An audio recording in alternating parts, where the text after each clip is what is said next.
Mother Knows Death presents External Exams with Nicole Angemi.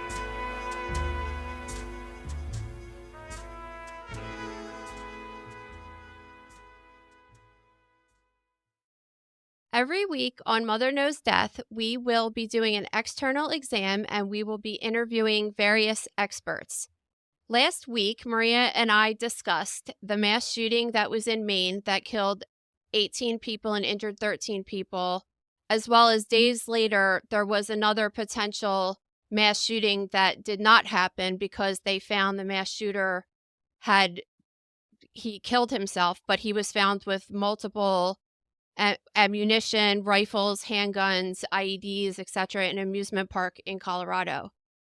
So unfortunately, mass shootings have become a frequent topic that comes up all the time in my field anyway. And today we're going to be with Dr. Jonathan Metzl, and he's a leading expert in the forefront of movement of advocating for gun reform as a matter of public health. And this coming January 30th, 2024, he's coming out with a new book that's available for pre-order right now. So make sure you get that. I'm actually going to talk to him about him sending me an advance copy, hopefully. And it's called What We've Become, Living and Dying in a Country of Arms. Welcome to the show. It's so nice to meet you. Thank you so much. I'm so glad to be here having this conversation. It's just really an honor to have you. You're so accomplished. So that we're just going to go through some things and get to know you a little bit better and your thoughts on this, because I know that this is a huge fear of mine, just being an American. So there's been multiple explanations about gun violence, in as far as it could be from mental health issues, it could be from playing video games, it could be from the gun laws and then the guns themselves, social media. But these things are also present in other countries as well. Most other countries have access to social media, firearms, etc. So what is it about gun violence and mass shootings that is specific to the United States? I'm asking you because we have a lot of people that listen from other countries that might not be as familiar.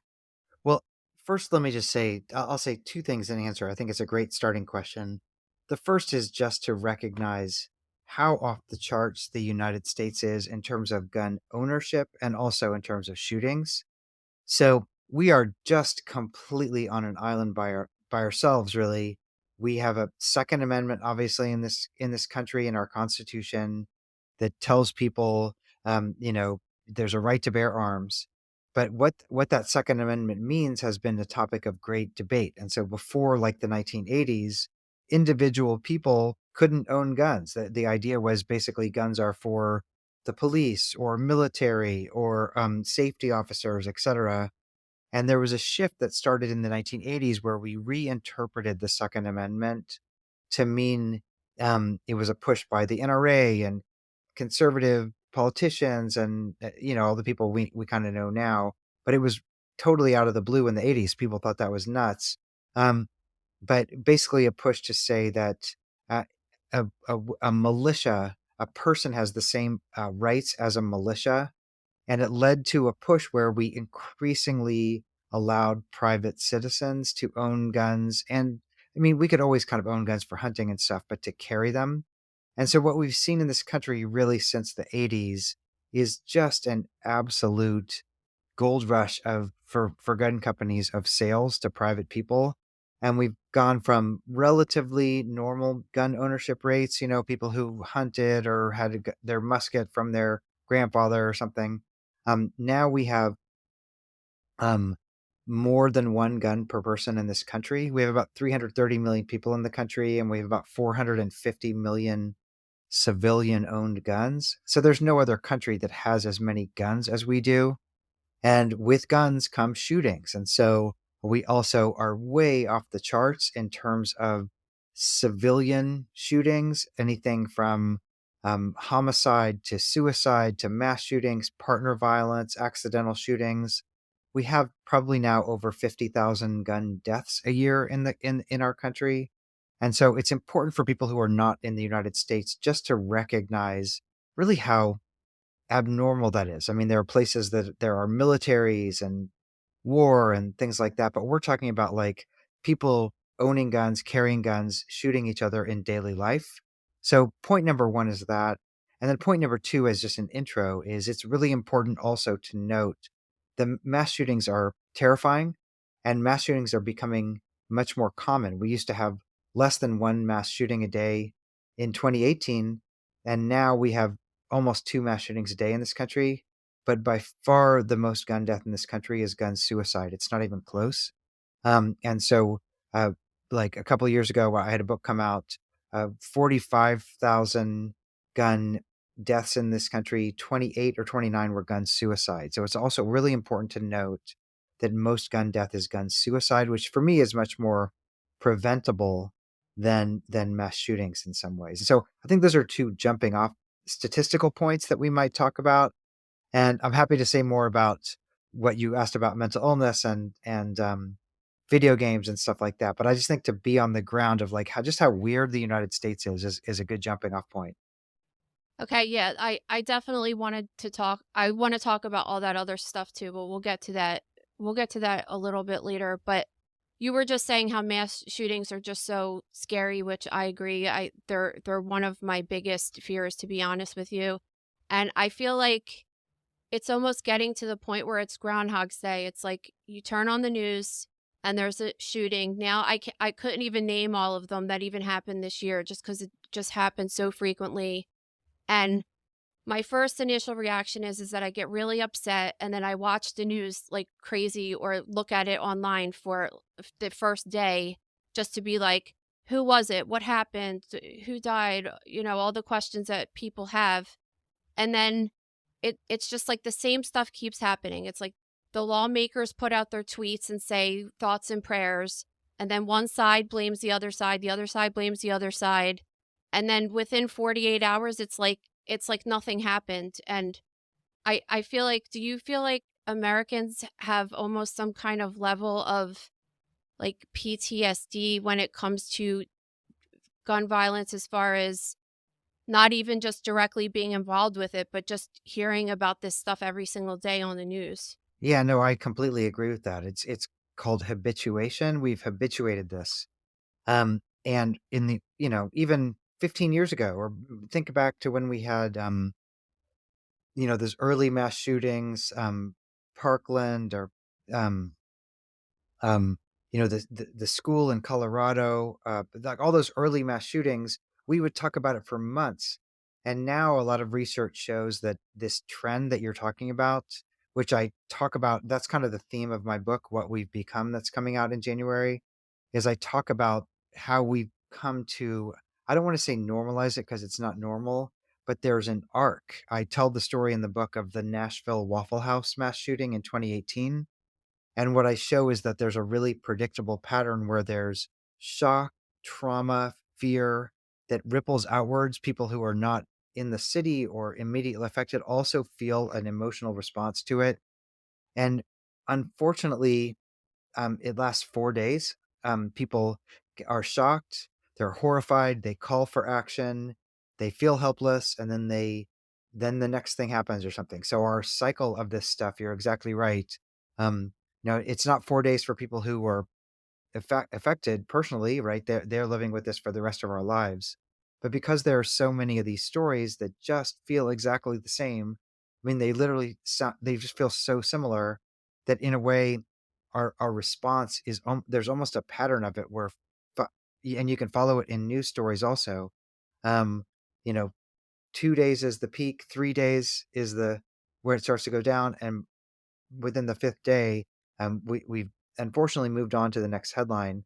And so, what I ask is, what does that do to our psyche as a country, as people, if we're seeing these horrible things, and we're in a way moving on, not really moving on, but what I say is that's what people do in war, and so we are living with a kind of PTSD right now.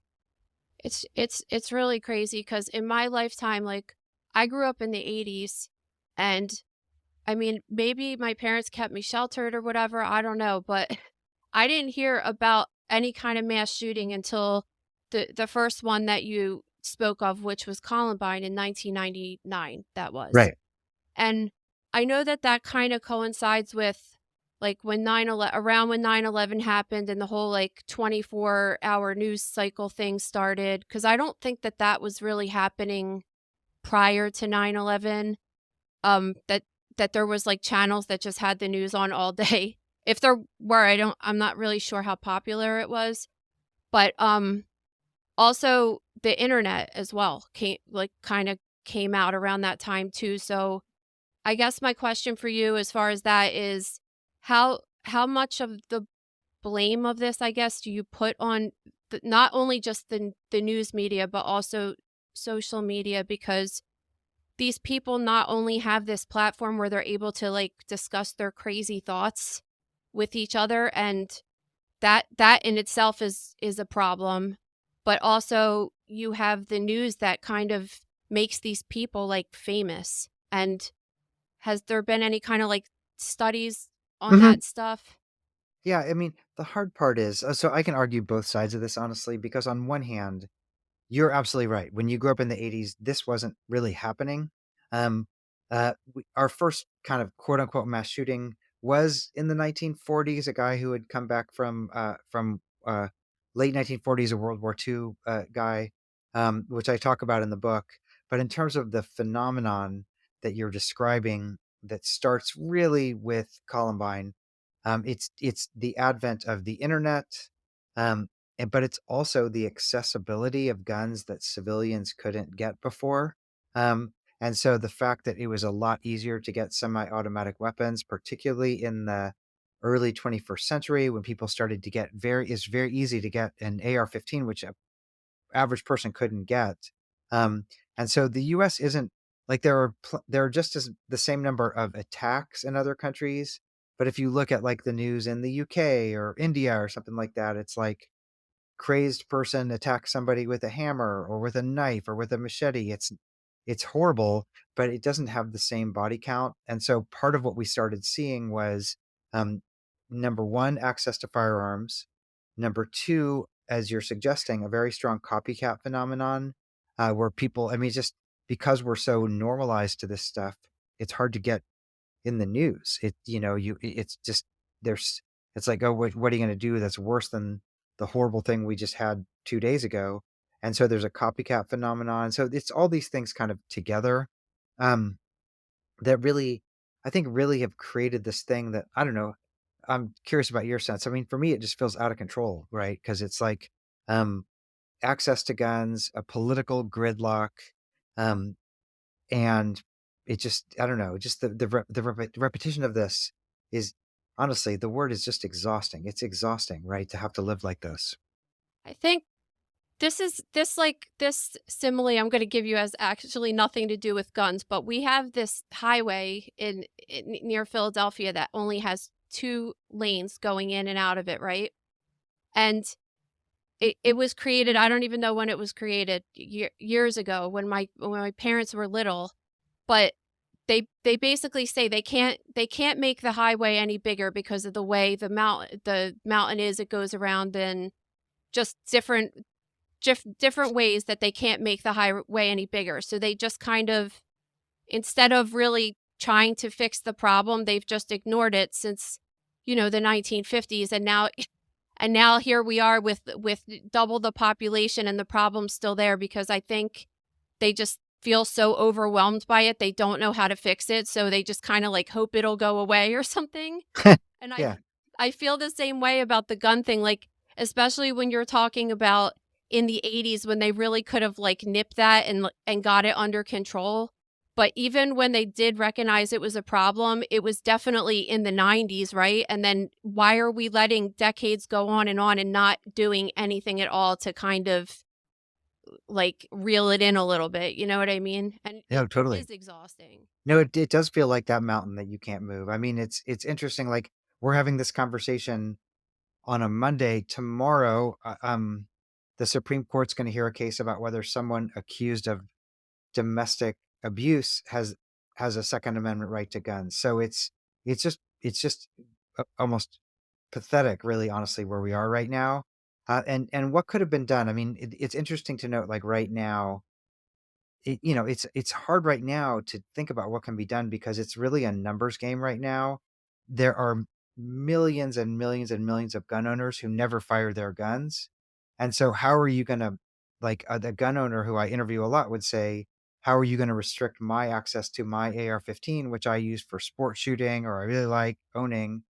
And it's true, we have like tens of millions of AR-15s in ownership right now, and one person commits a mass shooting, and they'll say, "Well, does that mean we should restrict AR-15s to everyone because of that one person?"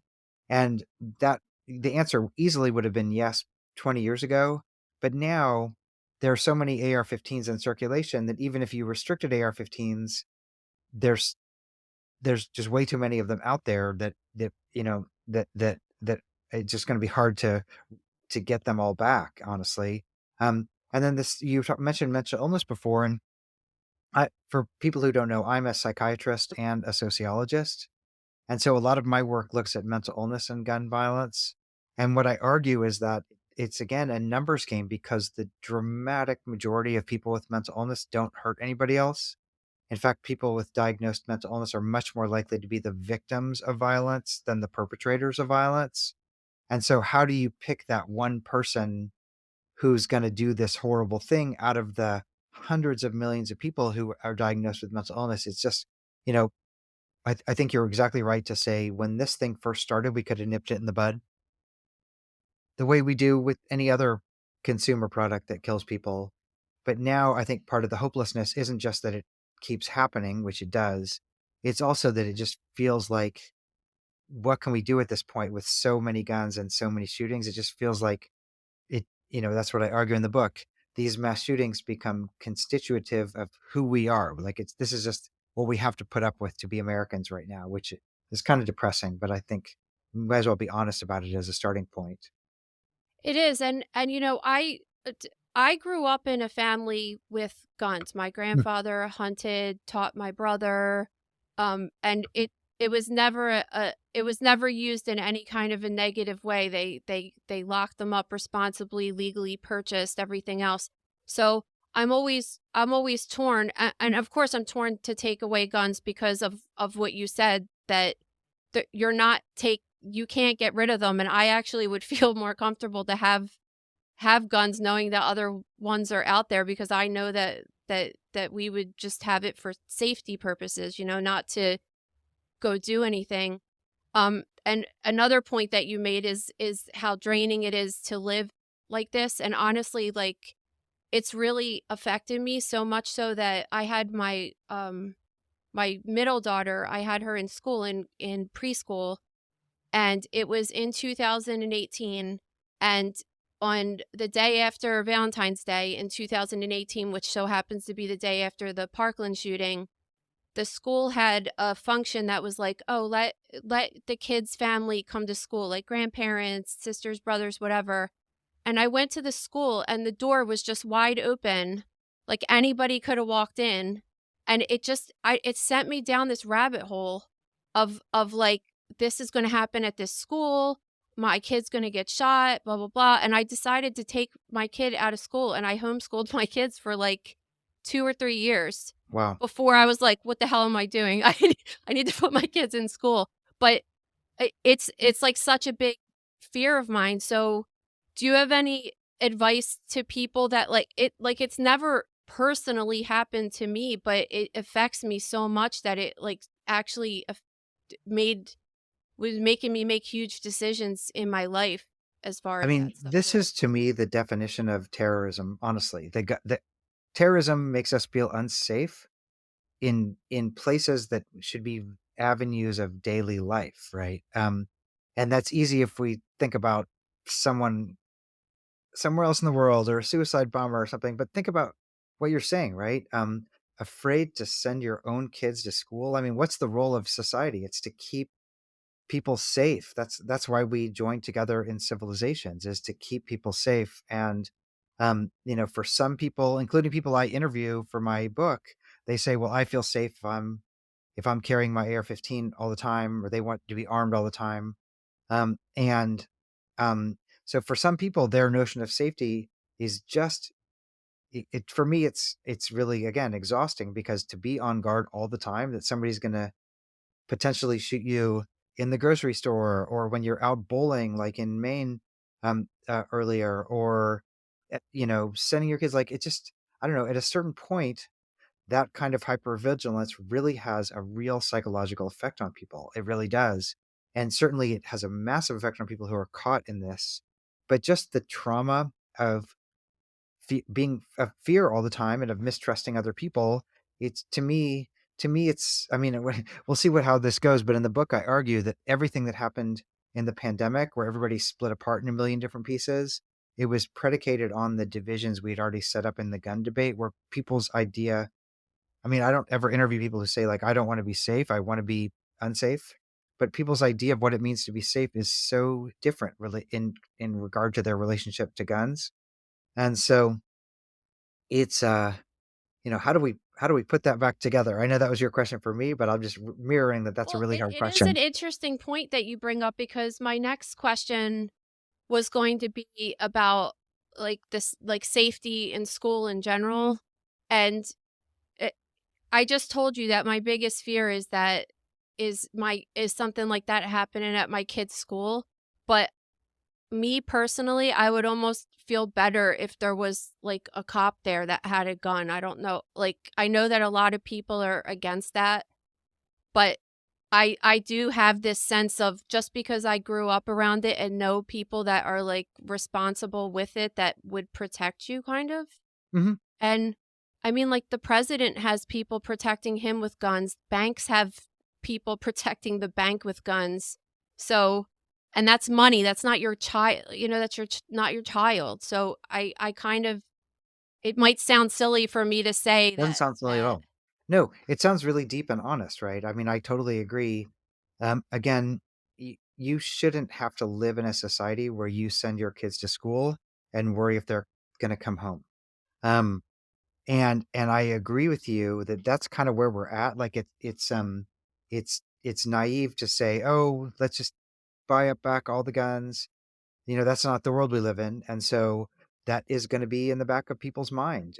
Stuff like this happens, and that's going to be in the back of their minds. And so, I mean, I it's not like I'm some gun grabbing liberal who whatever. Like, I mean, I have a lot of complex opinions about this, having studied it for a long time. But my dad was in the Air Force. I was born on an Air Force base. Like, I've been around different forms of weapons, different times in my life. But it's just I guess the two questions are: number one, um, what does that do to us if every time we send our kids out into the world, we're worried this is going to happen to them? And then number two is, if we protect schools really well, um, there's just going to be some other target. I mean, look at what happened in Maine, where people were playing cornhole. Like, I mean, you just can't protect every single thing. I mean, what that sounds like a military zone. And so, in a way, for me, it's got to involve some kind of coming together. What I argue in the book, and this is where I think the book's going to be controversial. I argue that we're too far gone to mandate behavior. I think the pandemic for me taught me that, in a way. Like, I can tell you what I think a good health policy is. I think it's important to wear a mask and get a vaccine. And I have plenty of friends and colleagues who feel completely different. And I can't make a policy that makes them wear a mask. And we're almost at that point with guns where, I think there should be background checks. I think there should be, I honestly think there should be a assault weapons ban. But I also know my policy is not going to work on a lot of my friends here who are ardent gun. I mean, I'm in Tennessee. I know know a lot of people who care a lot about guns. Um, and so I think we really need to focus. In addition to finding the right policies, I argue that we need to really go back to basics and think about what it makes for us, what makes us feel safe in a community. How can we make communities safe? Really build communities that, where people don't fear each other, which sounds kind of naive, but I've become almost a structuralist doing this work. I started off being like we need policies that control things, and I actually don't feel that way anymore. I feel like, what makes you feel safe?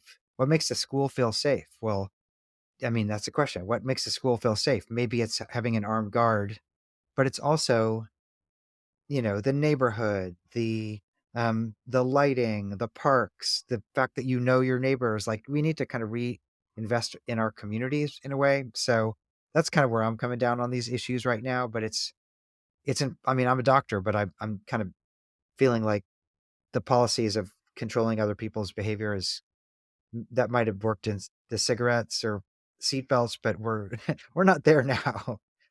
Yeah, and I think this is a good point you're bringing up because I think like my whole feeling is like if you're going to do the two worst things ever, which is like commit the worst crime ever, murder, and both legally and morally, like you're not going to follow any gun laws. You're just not. You're not going to care.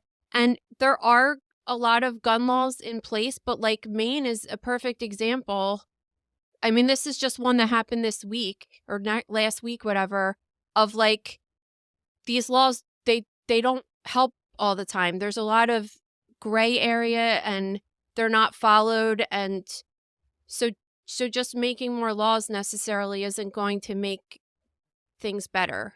Well, the one caveat though I will say again is mass shootings are what gets our attention. But we could dramatically cut gun death in this country. I mean, I'm not against all laws. I think that like partner violence, for example, like the Supreme Court case tomorrow, I sure hope they come down and say that someone with a restraining order um, does not have a right to gun because we know really clearly from data that if someone has been abusive to their partner in the past, they're going to do it again in the future. I don't think that person should have a gun. I don't think people should be able to drink and carry weapons the same way that we don't let people drink and drive. I mean, there's a ton. I mean, I have a whole list of things I talk about in the book, and I think that um, we could really cut dramatically gun suicide, partner violence, certain kinds of homicide, accidental shootings. So it's not like we're just going to keep going forever. I mean, I do think there are things we could do. The hard part about this, though, is that mass shootings, for understandable reasons, are what are the most terrifying. And by far, those are the hardest kinds of shootings to predict or to prevent. I mean, we heard it in Maine that everybody said, I can't believe it happened here, but everybody in Maine probably has a gun. Um, so the fact that somebody just snapped one day is really it's much harder to predict that, but I still think we could dramatically cut gun death if we really got serious about stopping the other kinds of shootings that are much more patterned.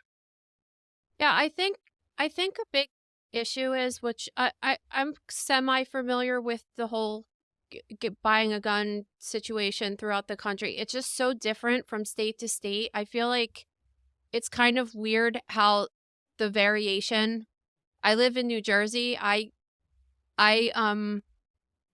I think that our laws are pretty good. You have to Mhm. kind of like if you want to you have to wait a little while if you want to get something. It's not as easy, but in Pennsylvania, which is literally 10 minutes away from where I'm at right now, you could just go you could just walk in a store and buy a gun, right? But I don't know if there's been any studies done with states with like stricter laws like that versus Yep. and is does it show that there's a decrease Yep. in Yep. yeah, well, No, the problem is, so in other words, the safest place to be statistically for a mass shooting is to be in a state with the kind of laws. New Jersey is a great example. New Jersey, excellent leadership in this area for a couple of reasons. I mean, it's got great laws, but it's also the Rutgers has a gun safety center, so a lot of research about keeping people safe. If you live in a state that has tight gun laws, relatively, I mean, for US standards, and you're surrounded by other states that have tight gun laws, your rate of mass shooting is a lot lower.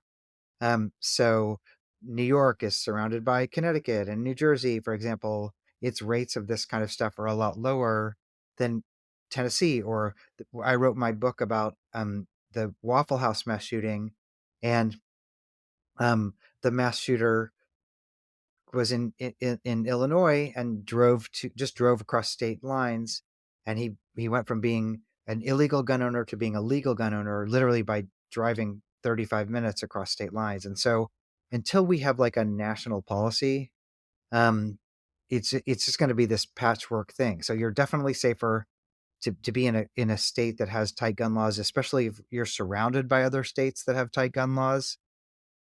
And you would just think in an ideal world, we would learn from the places that have fewer mass shootings and enact those laws. Like, I don't see why that's so hard, but apparently it is.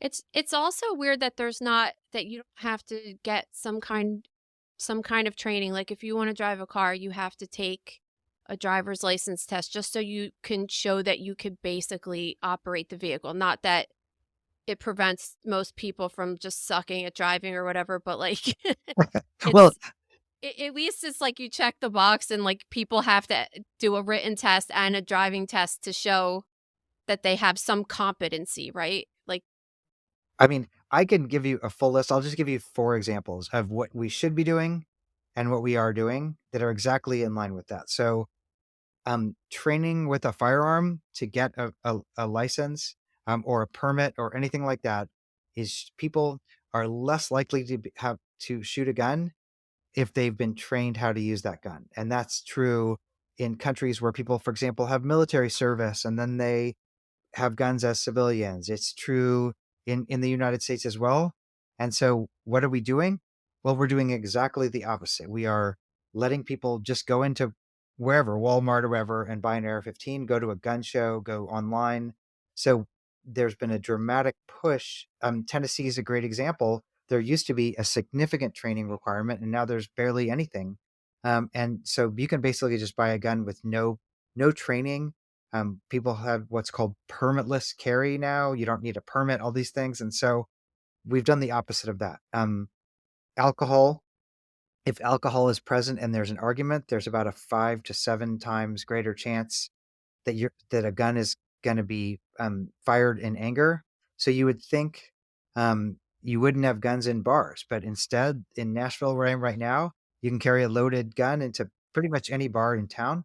So, but we're letting guns in bars. If somebody has a history of domestic abuse, they're more likely to shoot their partner. You would think those people shouldn't have guns, but yet the Supreme Court tomorrow is hearing whether domestic abusers can have guns. And I can just go down this full list of what we should be doing and what we are doing. And in pretty much every case, we're doing the wrong thing as a country. So this is where I think we need to just change our politics. I think it's the bar thing is interesting because for me, it's like obviously they shouldn't let someone go into a bar with a gun, but then if you're like, let's say I'm out to dinner with my husband and we go to the restaurant, like the guy that comes in the bar that wants to shoot people he's not reading the sign out front that says don't carry your gun in. And then maybe like my husband, who's a responsible gun holder that would protect not only us, but people in the restaurant, then wouldn't have it because he was told not to have it. You know what I mean? And I know that that's not probable, but you do hear sometimes that armed citizens are taking out Yeah. people. Should I give you the uplifting, supportive counterpoint or the real world depressing counterpoint? I mean, the real Both, please. okay. The uplifting counterpoint is I hope you have a lovely dinner with your husband.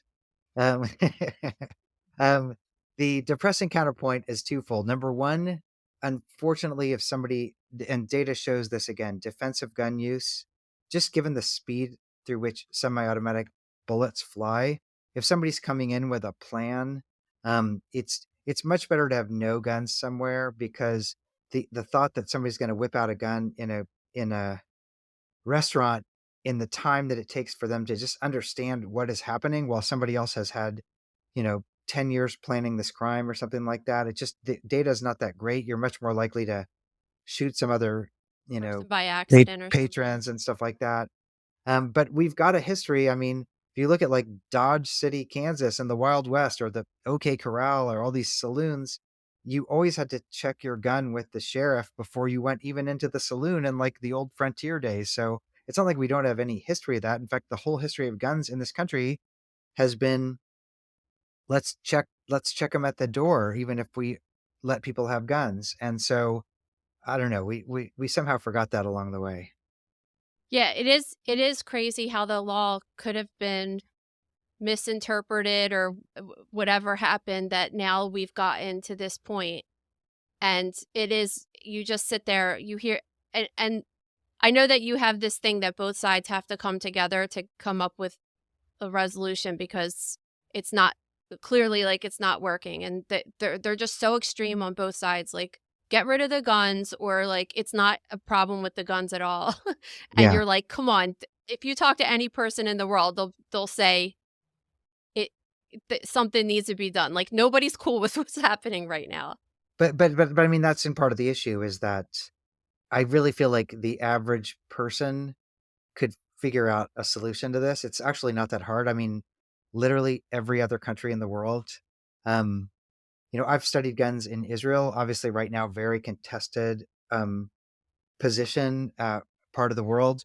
But I've studied gun laws because Israel has, before all of what's happening now, everybody is trained in a gun in the military, but they have very, very small rates of like mass shootings and stuff like that because everybody gets training. And to just carry a gun in public, you have to be above age 30 or 40 for some people. um, Even places, my point is just even where there are a lot of guns, they don't have the problem we do, which is just anybody can have a gun. And so it's not that hard. We just have to figure out what every other country in the world except ours has done. But the but the problem is, even though like I would say probably 85% of people agree on background checks and red flag laws, all these things, but the problem is our political system does not let the average person get in the room with somebody who doesn't agree with them and just figure out a solution. Our political system really rewards these extreme positions. And so it's not just a health problem. It's really how are we going to change our politics? And I think that's underneath a lot of this stuff. Yeah, and that could be said about a lot of different Yep. issues too, Every not single just issue. Yep. not Yep. just guns. All right, so since you are a psychiatrist and psychologist or psychiatrist? I'm a psychiatrist and a sociologist. Yeah. Okay. I direct a department at Vanderbilt. That's awesome. So this is like a question I have for the kids, I guess.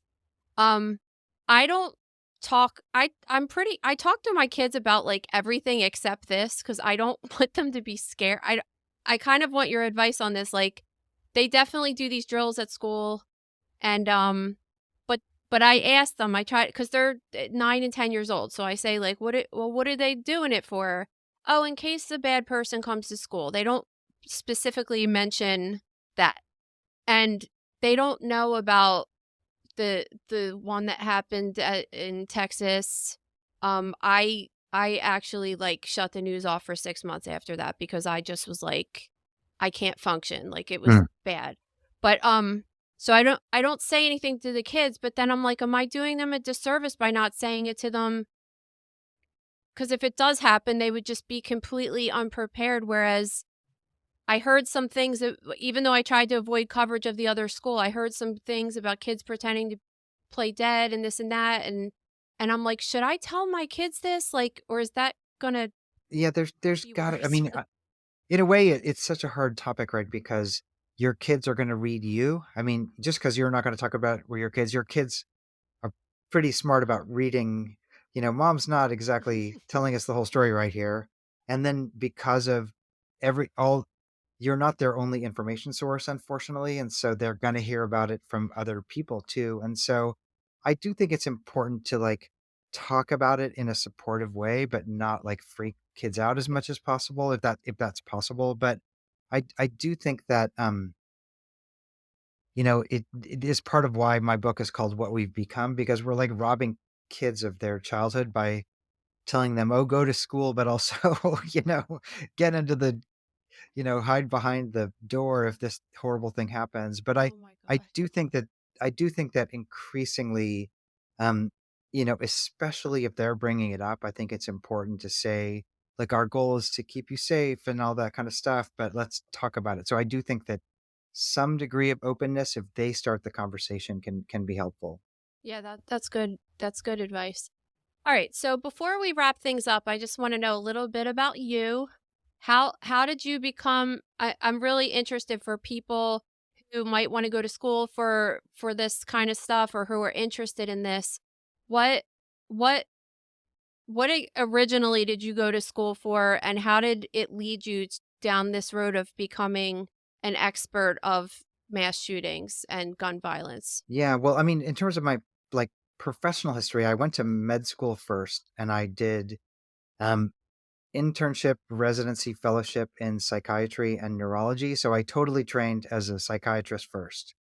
But I was always interested in kind of politics, the real world, and so I went back to school and don't do this at home, but I got a PhD in sociology while I was working in psych ERs for a long time, and I became a professor who studies kind of the relationship between really mental illness and politics and race.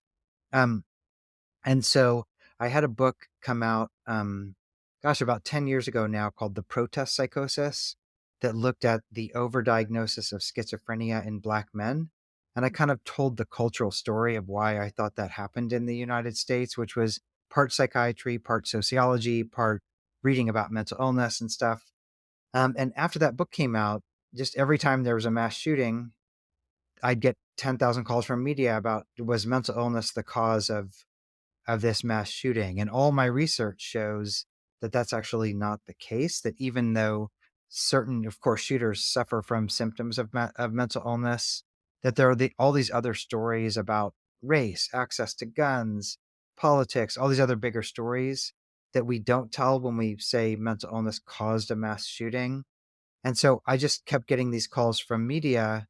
Um, and I thought, man, there must be something here. So I really started to devote pretty much all my time now to looking at questions of mental illness and mass shooting. And ironically, I've shifted, as you can hear in my answers here. I used to be like, we need better policies, and now I'm a total structuralist, and I've gone to argue that, my model now is there's all this research, for example, that shows that neighborhoods with better streetlights and more parks have fewer shootings.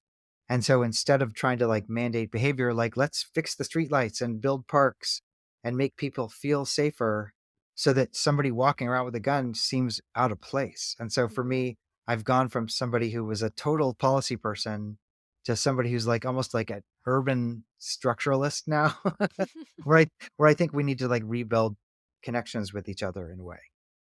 That's really cool, and I think that your work is really important right now just because this is such a hot topic. And like the guy in Maine, he was here, he probably had some kind of schizophrenia or something, he was having psychosis, but like you don't really hear that often with the shooters, because the other kid, the younger kid that was in Colorado that they found dead, that they said he was probably going to commit some kind of mass shooting with all the stuff he had no, not even like a parking ticket. He had the Yeah. cleanest record, no history of anything. Shocking. They said, I think they were saying that he played like Call of Duty at night, but like so do thousands or millions of other people, that it's not a problem. So it is interesting because I I mean, on one sense, you say, okay, if you're gonna go in and shoot like a bunch of kids, there's something wrong with you, right? Like, Yeah. there's a, but that's not the same like a mental illness, like a bipolar or schizophrenia. And again, people with those illnesses are there's nothing in any psychiatric diagnosis where the symptom is attacking somebody else. So they're much more likely to get beat up themselves than to attack somebody else. There's nothing predictive about psychiatric diagnosis. But I do have this theory, I've never tested it, but I do feel like if we did policies that um that impacted the other kinds of shootings we've talked about, that I bet we would have fewer mass shootings. In other words, if we made it much safer for domestic abuse and gun suicide and all these if we just did that, I bet we would have less mass shooting as well. So that's really not a health decision, that's a political decision. I hope tomorrow the Supreme Court does the right thing, but it's sad that that's that's how low the bar is, that we're debating if somebody who's like beaten their spouse should have a weapon, but that's kind of where we are. Yeah, and we've been covering the news stories every week, and it's like I read it all the time. Yeah. It's so scary because you can't even you can't all you do is get this piece of paper that's a restraining order. Like that's really scary that you Yeah. have to that anybody has to live like that, you know? What wh- so you have this book coming out in January, and are you working, so that's done obviously. You're just kind of waiting for that to happen. My book came out last year, so it was like I Oh, know great. the I saw that. process. Yeah, I saw that. That's great. But what are you working on anything else, or you're just kind of like chilling right now till the book comes out? Well, I have two books. So I had a book called Dying of Whiteness that came out in 2019, Oh, okay. and that's getting reissued in February. So there's a new version of Dying of Whiteness that's coming out. And the new book, What We've Become, is coming out in January. And then I don't know, I want society to figure it out so I can write a book about like music or sports or something. Like you know, I'm as tired as the next person. So I hope we figure this out because I would like to write a cheerful book after this. I know, right? It gets so depressing after a Yeah. while. It's just like, Yeah. but I mean, you're so pleasant to talk to. So thank you so much for coming on. My honor. Where could anybody? Do you have a website or social media Sure. that people could follow Yeah, you? I'm on it's jonathanmetzl.com, JONATHANMETZL.com. Has all my information there. And then I'm usually a Twitter person, but for this interview, I've just joined Instagram, so you can Oh, probably cool. find me there. Because That's so awesome. yeah, but yeah, just on my website you can find all the stuff. All right, awesome. We'll link everything in Cool, the podcast and everything and on Instagram. So we'll great, definitely shout you out because we want people to check out your stuff. great. Thanks so Thanks much. again for coming. Thanks so much. My honor. Thank you. Great conversation.